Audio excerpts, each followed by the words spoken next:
ജലദോഷം, കഫക്കെട്ട് അതൊക്കെ വളരെ കോമൺ ആയിട്ട് നമുക്കെല്ലാം വരുന്നത് കൊണ്ട് തന്നെ നമ്മൾ വളരെ നിസ്സാരമായിട്ട് കടത്തിവിടുന്ന അല്ലെങ്കിൽ കുഴപ്പമൊന്നുമില്ല എന്ന് വിചാരിക്കുന്ന ഒരു കണ്ടീഷനാണ്. പക്ഷെ പലപ്പോഴും അത് കൃത്യമായ ചികിത്സിച്ചിട്ടില്ലെങ്കിൽ അല്ലെങ്കിൽ കൃത്യമായ ചികിത്സ തേടിയില്ലെങ്കിൽ വില്ലനായി മാറാവുന്ന ഒരു കാര്യവും കൂടിയാണ് കഫക്കെട്ട് എന്ന് പറയുന്നത്.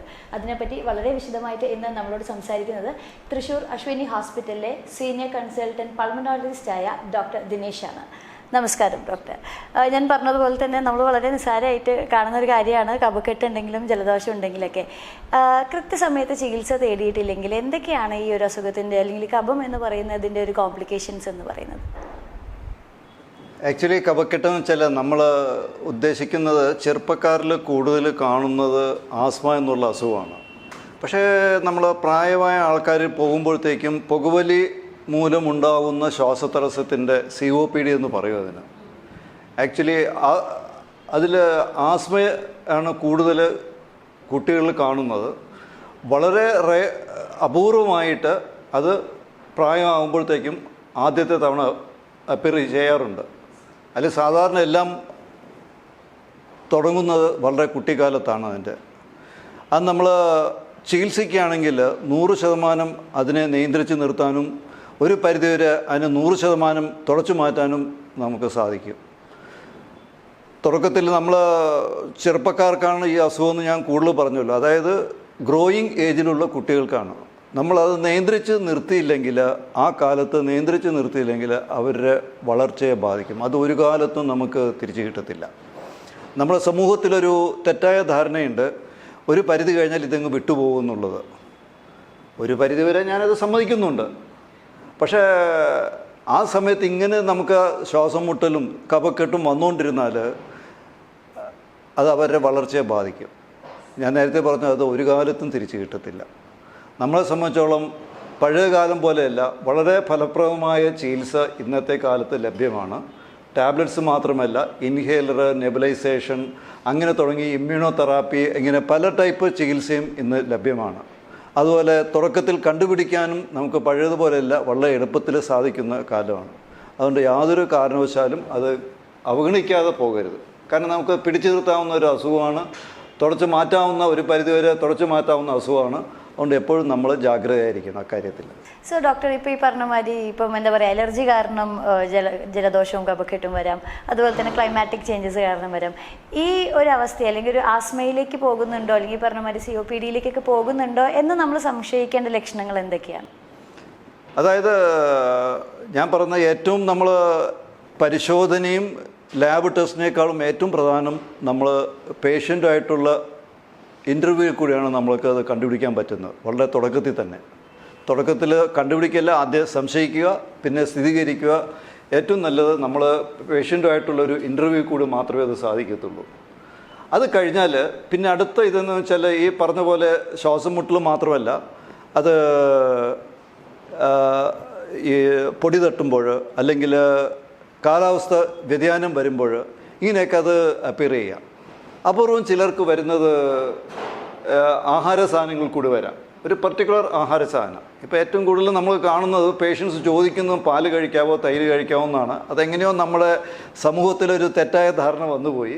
ഒരു പരിധിവരെ ശരിയാണ്, പക്ഷെ ഒരു വളരുന്ന കുട്ടിക്ക് ഏറ്റവും വേണ്ട ഒരു സാധനമാണ് പാലും തൈരും എന്നൊക്കെ പറയുന്നത്. അതുകൊണ്ട് ഞാനതിനെ 100% എഗ്രി ചെയ്യത്തില്ല, അത് ഒരു സത്യമാണെങ്കിൽ തന്നെ. അപ്പം നമ്മളത് ടെസ്റ്റ് ചെയ്തിട്ട് നമ്മളത് കണ്ടുപിടിക്കുക, അനുഭവത്തിൽ കൂടെ കണ്ടുപിടിക്കുക, അത്രേ ചെയ്യാൻ പറ്റുള്ളൂ. അതുപോലെ സീസണലായിട്ട് വരാം. മഴക്കാലം തുടങ്ങുമ്പോൾ അല്ലെങ്കിൽ തണുപ്പ് കാലം തുടങ്ങുമ്പോൾ സഡൻ ക്ലൈമാറ്റിക് ചേഞ്ച് വരുമ്പോഴൊക്കെ ഇത് വരാം.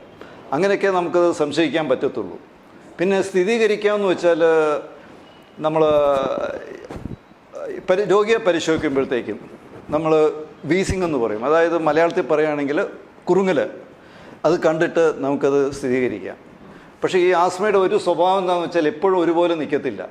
നിങ്ങൾ തന്നെ നേരത്തെ ചോദിച്ച പോലെ രാത്രിയിലാണ് ചിലർക്ക് ഏറ്റവും കൂടുതൽ കാണുന്നത്. രാത്രി എന്ന് പറഞ്ഞാൽ പോരാ, അതിരാവിലെ ഒരു 3 മണി 4 മണി സമയത്താണ് അവർക്ക് കൂടുതൽ സിംറ്റം വരുന്നത്. അപ്പം നമ്മൾ പകൽ നോക്കിയിട്ടത് നിങ്ങൾക്കൊന്നും ഇല്ലയെന്ന് പറയുന്നത് ശരിയല്ല. അപ്പോൾ അത് കഴിഞ്ഞാൽ നമുക്ക് ചെയ്യാവുന്ന ടെസ്റ്റ് എന്ന് വെച്ചാൽ പൾമണറി ഫങ്ഷൻ ടെസ്റ്റ് എന്ന് പറയും. ഊതി നോക്കിയിട്ട് ലങ്സിൽ എന്തെങ്കിലും ശ്വാസതടസ്സം ഉണ്ടോ എന്ന് സ്ഥിരീകരിക്കാനായിട്ട്. അത് ഞങ്ങളുടെ ഇവിടെ ഈ ആശുപത്രിയിൽ ലഭ്യമാണ്. ഇപ്പോൾ ഒരുവിധം എല്ലാ ആശുപത്രികളിലും അത് ലഭ്യമാണ്.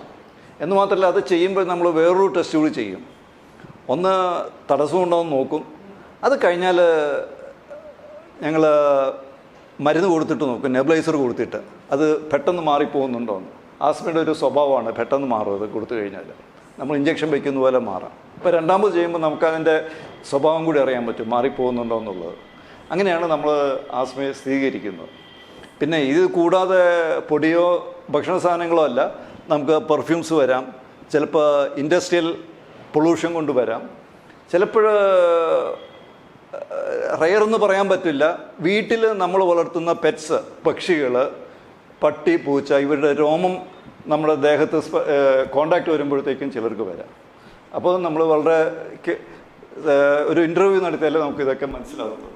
സോ ഡോക്ടർ, ഇപ്പോൾ നമ്മൾ നേരത്തെ ഡോക്ടർ പറഞ്ഞ ടേം തന്നെ യൂസ് ചെയ്യുകയാണെങ്കിൽ, ഇപ്പോൾ സ്ഥിരീകരിച്ചു നമ്മളൊരു വ്യക്തിക്ക് ആസ്മയുണ്ട് അല്ലെങ്കിൽ ഇങ്ങനെ ഒരു കഫക്കെട്ടിൻ്റെ പ്രശ്നം ഉണ്ടെന്നുണ്ടെങ്കിൽ എന്തൊക്കെയാണ് ഇപ്പോൾ അവൈലബിൾ ആയിട്ടുള്ള ട്രീറ്റ്മെൻറ്റ് മൊഡാലിറ്റീസ്? ഇപ്പോൾ ഈ ഇൻഹേലർ എന്ന് കേട്ടിട്ടുണ്ട്, നെബുലൈസിങ് എന്ന് കേട്ടിട്ടുണ്ട്. എന്താണ് ഒരു ഫസ്റ്റ് സ്റ്റെപ്പ് എന്ന രീതിയിൽ നമ്മൾ? എൻ്റെ അഭിപ്രായത്തിൽ ഈ രണ്ട് കാര്യക്കാളും എനിക്ക് വേറൊരു സ്റ്റെപ്പുണ്ട്. ആദ്യത്തെ സ്റ്റെപ്പ് ഏജ് ഓൾഡ് സ്റ്റെപ്പ്. ഈ നമുക്ക് ബുദ്ധിമുട്ടുണ്ടാക്കുന്ന കാര്യങ്ങൾ ഒഴിവാക്കുക. പൊടിയാണെങ്കിൽ പൊടി, ഇപ്പോൾ വീട്ടിലെ പെറ്റ്സ് ആണെങ്കിൽ അവരെ ഒഴിവാക്കുക. ഇപ്പോൾ ഒരു ഭക്ഷണ സാധനമാണെങ്കിൽ അത് ഒഴിവാക്കുക. അതാണ് ഏറ്റവും വലിയ ചികിത്സ. അവിടെയാണ് എൻ്റെ ചികിത്സയുടെ സ്റ്റാർട്ടിങ് പോയിൻ്റ്. അത് കഴിഞ്ഞിട്ട് ഞാൻ അടുത്ത് ഗുളികയിലും ഇൻഹേലറും പോകത്തുള്ളൂ. നമുക്ക് പെട്ടെന്ന് ഒരു അസുഖം കുറയാനായിട്ട് ഇപ്പോൾ ഉപയോഗിക്കുന്നത് വെച്ചാൽ നെബുലൈസേഷനാണ്. നെബുലൈസേഷൻ വെച്ചാൽ നമ്മൾ മരുന്ന് ഒരു ആവി പോലെ ആക്കിയിട്ട് അത് പേഷ്യൻറ്റിനെ കൊണ്ട് ശ്വസിപ്പിക്കുക. അത് നേരിട്ട് ലങ്സിൽ പോകും. നമുക്ക് എവിടെയാണ് അസുഖമുള്ളത് ആ ഭാഗത്തേക്ക് നേരിട്ട് മരുന്നെത്തുന്നു. അപ്പോൾ പെട്ടെന്ന് അതിൻ്റെ റിലീഫും കിട്ടുന്നു. ഈ ചികിത്സയ്ക്ക് വേറൊരു ഗുണം എന്താണെന്ന് വെച്ചാൽ, നമ്മൾ ആവശ്യമുള്ള സ്ഥലത്താണ് ഈ മരുന്ന് തേക്കുന്നത്. മറ്റ് ഗുളിക പോലെ രക്തത്തിൽ കലരാത്തതുകൊണ്ട് ഇതുകൊണ്ട് ഒരു ദോഷവും ഇല്ല. ഏറ്റവും സേഫായിട്ടുള്ള ചികിത്സയാണ്. ഇമ്മീഡിയറ്റ് റിലീഫിന് നമുക്ക് നെബുലൈസേഷൻ ഉപയോഗിക്കാം, അതുപോലെ ഇഞ്ചക്ഷൻ ഉപയോഗിക്കാം പെട്ടെന്നുള്ള റിലീഫിന്. പിന്നെ രണ്ടാമത്തെ പ്രശ്നം, നമ്മൾ പെട്ടെന്ന് ബുദ്ധിമുട്ട് കുറഞ്ഞാലും രണ്ടാമത്തെ സ്റ്റെപ്പ് വെച്ചാൽ അത് വരാതിരിക്കാനുള്ളൊരു ചികിത്സയാണ്, പ്രിവെൻറ്റീവ് ട്രീറ്റ്മെൻറ്റ് എന്ന് പറയും. അപ്പോൾ അതിന് നമുക്കൊരു സ്ഥിരം ഇൻഹേലർ യൂസ് ചെയ്യേണ്ടി വരും. അതിൽ നമ്മൾ ഉപയോഗിക്കുന്ന ഏറ്റവും പ്രധാനപ്പെട്ട മരുന്നെന്ന് വെച്ചാൽ സ്റ്റിറോയിഡാണ്. സ്റ്റിറോയിഡ് എന്ന് കേൾക്കുമ്പോൾ എല്ലാവർക്കും ഒരു പേടി തോന്നും, അതൊരു ഡേഞ്ചർ മരുന്നാണെന്നുള്ളത്. പക്ഷേ ഇത് ഇൻഹേലറായിട്ടാണ് ഉപയോഗിക്കുന്നത്. നേരെ ലങ്സിൽ പോകുന്നതുകൊണ്ട് നമുക്കതിൻ്റെ ഗുണം കിട്ടുന്നുണ്ട്, അതേസമയം രക്തത്തിൽ കല്ലാത്തതുകൊണ്ട് വളരെ സേഫാണ്. പിന്നെ ആകെ നമ്മൾ ശ്രദ്ധിക്കുന്നത് വെച്ചാൽ അത് ഉപയോഗിച്ച് കഴിഞ്ഞാൽ എപ്പോഴും വായിലും തൊണ്ടയിലും ചിലപ്പോൾ പറ്റി നിൽക്കാം. അത് വളരെ സിമ്പിളാണ്. ഉപയോഗിച്ച് കഴിഞ്ഞാൽ ഉടനെ ഒരു ഗാർഗിൾ ചെയ്ത് കളയുക, കുലുക്കി കളയുക, അത് പോകും. അതുകൊണ്ട് 100% സേഫാണ്. വർഷങ്ങളോളം ഉപയോഗിക്കുന്ന രോഗികളുണ്ട്, ഒരു കുഴപ്പമില്ല. അതുകൊണ്ടുള്ള ഒരു സൈഡ് എഫക്റ്റും വരത്തില്ല. സോ ഡോക്ടർ, എന്തുമാത്രമാണ് ഒരു ഹെറിഡിറ്ററി എന്ന് പറയുന്ന കാര്യം ഈ ഒരു അസുഖത്തിൽ പങ്കുള്ളത്? നമ്മൾ പലപ്പോഴും കേട്ടിട്ടുണ്ട് അത് അച്ഛന് അലർജി ഉണ്ടായിരുന്നു അല്ലെങ്കിൽ അമ്മയ്ക്ക് ആസ്മ ഉണ്ടായിരുന്നു, അതുകൊണ്ടാണ് കുട്ടിക്ക് വരുന്നത്. അത് ഫാക്റ്റാണോ അതോ? അതൊരു ശരിയായിട്ട് ഫാക്റ്റ് തന്നെയാണ്. വളരെ അപൂർവമായിട്ട് ഹെറിഡിറ്ററി ഇല്ലാതെ ഞങ്ങൾ കാണുന്നുള്ളൂ. നല്ലൊരു ഭാഗം ഹെറിഡിറ്ററി ആയിട്ടാണ് കാണുന്നത്. ഹെറിഡിറ്ററി എന്ന് വെച്ചാൽ അതിന് പല കാര്യങ്ങൾ, 2-3 കാര്യങ്ങൾ നമ്മൾ നോക്കേണ്ടി വരും. ഒന്ന്, ചിലപ്പോൾ തുമ്മലായിരിക്കും. അത് ഇത് രണ്ടും ആക്ച്വലി പറയുകയാണെങ്കിൽ ഒരേ അസുഖത്തിൻ്റെ ഭാഗമാണ്. ഞാൻ പറയുന്നത് മുകളിലും താഴെയും. മുകളിൽ അലർജി വരുമ്പോൾ തുമ്മലായി, താഴെ വരുമ്പോൾ അത് ആസ്മയായി.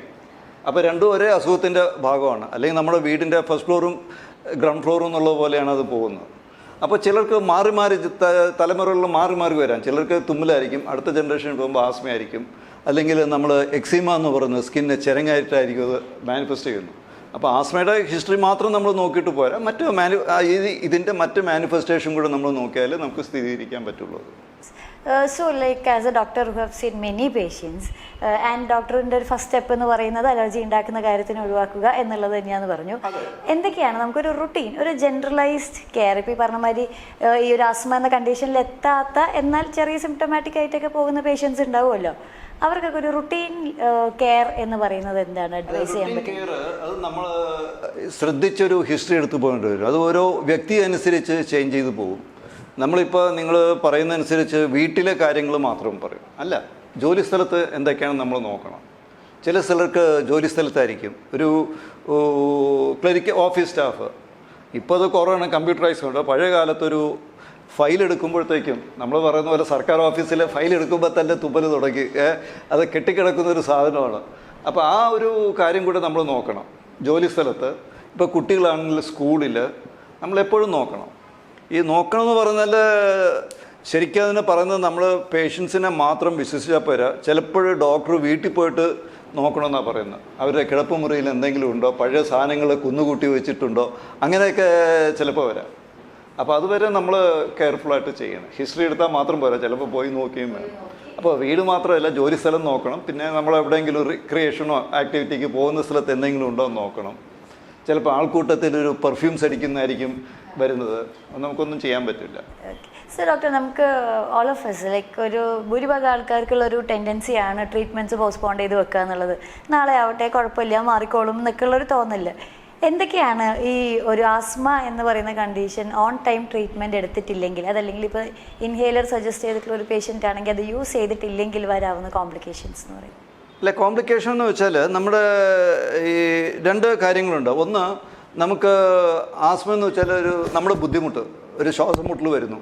അപ്പോൾ രോഗിയെ സംബന്ധിച്ചോളം ശ്വാസം മുട്ടൽ മാറിക്കഴിഞ്ഞാൽ അസുഖം മാറി എന്നുള്ളത് വരുന്നുണ്ട്. അതുകൊണ്ടാണ് അവർ പിന്നീട് ഇൻഹേലർ വേണ്ടാന്ന് പറഞ്ഞത്. ഞാൻ പറഞ്ഞല്ലോ, പെട്ടെന്നൊരു അസുഖം വന്നു കഴിഞ്ഞാൽ നമ്മൾ നെബുലൈസർ വയ്ക്കും, എന്തെങ്കിലും ഇഞ്ചക്ഷൻ വയ്ക്കും. അത് അയാളുടെ അസുഖമല്ല, നമ്മൾ ബുദ്ധിമുട്ടാണ് കുറയ്ക്കുന്നത്. ബുദ്ധിമുട്ട് വേറെ, അസുഖം വേറെ. അപ്പോൾ നമ്മളത് അസുഖം അവിടെ നിൽക്കും.